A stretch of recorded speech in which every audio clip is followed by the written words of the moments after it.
तो हेलो दोस्तों, स्वागत है आपका हमारे YouTube चैनल में स्टडी विद ABS में। तो जैसा कि आप लोगों को गंगा रिवर सिस्टम के बारे में बताया था कि गंगा नदी तंत्र के बारे में पार्ट फर्स्ट और पार्ट सेकंड दोनों ही बताए थे, तो उसमें गंगा रिवर कंप्लीट कर लिया था। तो आज हम ब्रह्मपुत्र नदी के बारे में बताएंगे कि इसका उद्गम कहाँ से होता है और इसका प्रवाह किन किन देशों में है और इसका प्रवाह मुख्यतः भारत में किन किन राज्यों में है। तो आप हम लोगों को बताएंगे कि इसका भारत में किन किन राज्यों में प्रवाह है और ये भारत में कहाँ से मिलती है, मतलब कहाँ से जाती है, किस दर्रे से मिलती है और ये हिमालय के साथ कितनी बाउंड्री बनाती है। तो ये सब आज हम आपको डिस्कस करेंगे कि इसकी सहायक नदियाँ कौन कौन सी हैं और इसके तट पर कौन कौन से शहर बसे हैं।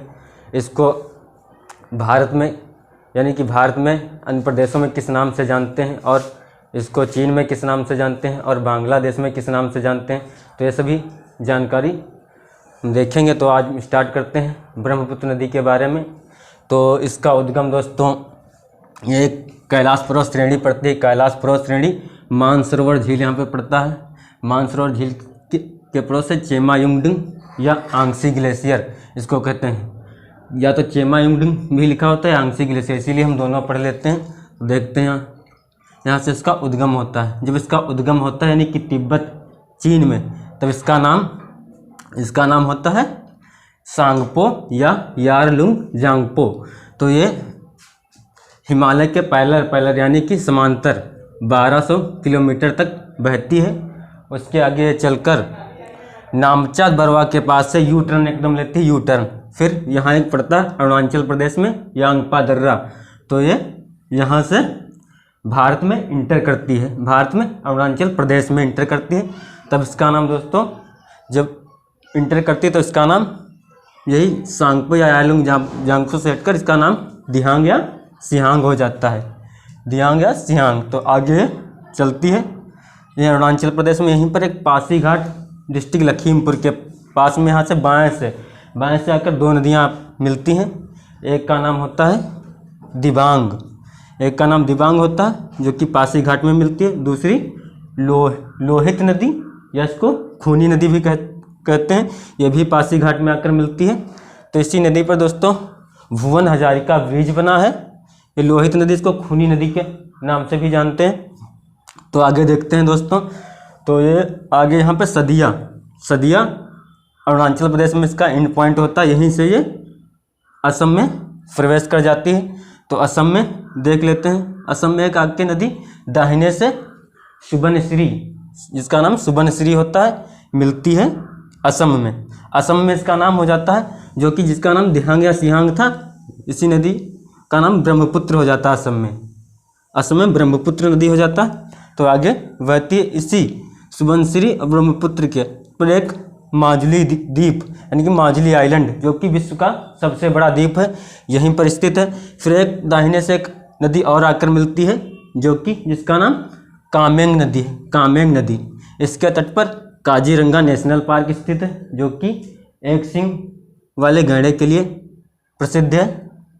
फिर एक आगे नदी और आगे इसमें मिलती है जो कि मानस नदी है। ये सभी असम में मिल रही है दोस्तों। असम में मानस नदी आकर इसमें मिल जाती है। फिर एक और नदी आके मिलती है संकोस। ये जो कामेंग मानस संकोस ये भूटान के एरिया से निकल के इसमें मिलती हैं। इस वक्त संकोस भी इसमें मिल जाती है। फिर का लास्ट पॉइंट होता है धुबरी से बांग्लादेश में प्रवेश कर जाती है। तो बता देते हैं सदिया से धुबरी तक इस पर एक नेशनल हाईवे वाटर नंबर 2 बना हुआ है इसी नदी पर। तो फिर दोस्तों इसको देख लेते हैं। ये जो बांग्लादेश में प्रवेश कर जाती है तो इसको देख लेते हैं किस नाम से जानते हैं। ये बांग्लादेश में इंटर करती है तो इसको जमुना नाम से जानते हैं। जमुना में एक नदी आके दाहिने से तीस्ता मिलती है, तीस्ता नदी, जो कि कभी गंगा की सहायक नदी हुआ करती थी, अब वो ब्रह्मपुत्र की सहायक नदी हो गई, जो कि बांग्लादेश में जिसका नाम जमुना है। तो फिर आगे ये फ्लो करती है यानी कि बहती है। तब एक उधर से गंगा, जिसका नाम बांग्लादेश में पद्मा होता है, तो पद्मा उसमें आके और इसे ब्रह्मपुत्र, इनकी दोनों संयुक्त धारा को हम मेघना कहते हैं। ये दोनों धाराएं वेस्ट बंगाल में यानी पश्चिम बंगाल में आकर मिल जाती हैं। तो अब हम देख लेते हैं किससे संबंधित कौन कौन से क्वेश्चन बन सकते हैं दोस्तों, तो बताएंगे आप लोगों को। तो इसकी लंबाई भी पूछ सकता है, इसकी लंबाई कितनी है, तो इसकी लंबाई 2900 किलोमीटर है। और इसका प्रवाह पूछ सकता है कि प्रवाह किन किन देशों में है, तो इसका प्रवाह चाइना, इंडिया और बांग्लादेश में है। तो और एग्ज़ाम पूछ लेता है कि मतलब इसका भारत में प्रवाह कहाँ से है, मतलब कहाँ से प्रवेश करती है, तो ये नामचा बरवा, जो नामचा बरवा पड़ता है यांगपा दर्रा से, यहीं से प्रवेश करती है। यहीं से ये ब्रेडेड रिवर यानी कि बहुत विस्तारित नदी हो जाती है। ब्रेडेड रिवर यानी कि बहुत ज़्यादा फैलाव हो जाता है इस नदी का, यानी कि इसको लॉन्गेस्ट रिवर कहते हैं।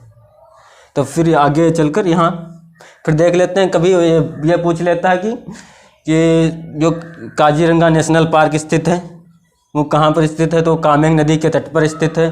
तो यही सब क्वेश्चन बन जाते हैं इससे, ये सब क्वेश्चन बनते हैं दोस्तों। तो आज के लिए